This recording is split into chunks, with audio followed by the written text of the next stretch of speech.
Hello, my beautiful people. I hope you guys are doing good today. I want to talk about this beautiful car, the 2009 Nissan 370Z Nismo. I was able to get my hands on this car and test drive it. I was going to purchase it at the time, back in like 2019. They were selling it for roughly, I believe, $16,000, and it had about 62,000 miles.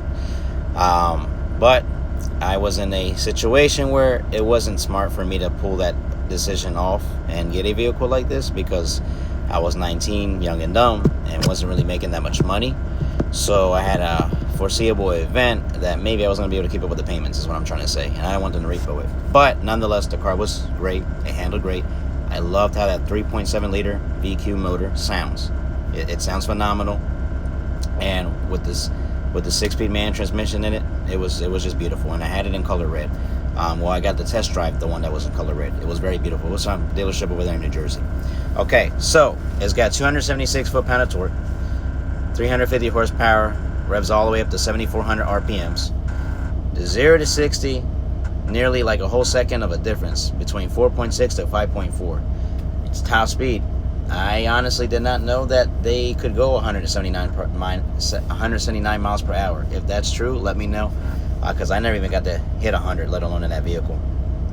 Fuel economy, 18 city, 25 or 26 highway. From what I'm looking at, that's not bad at all for the economy. I believe those things take premium. It also had a viscous limited slip differential, so it had Brembo brakes that helped with the suspension setup for it to have better stability and cornering. And nonetheless, I feel like that car, like, you can never get tired of it.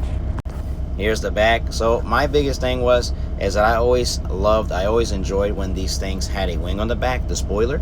I am honestly not sure why they got rid of them as the years went by.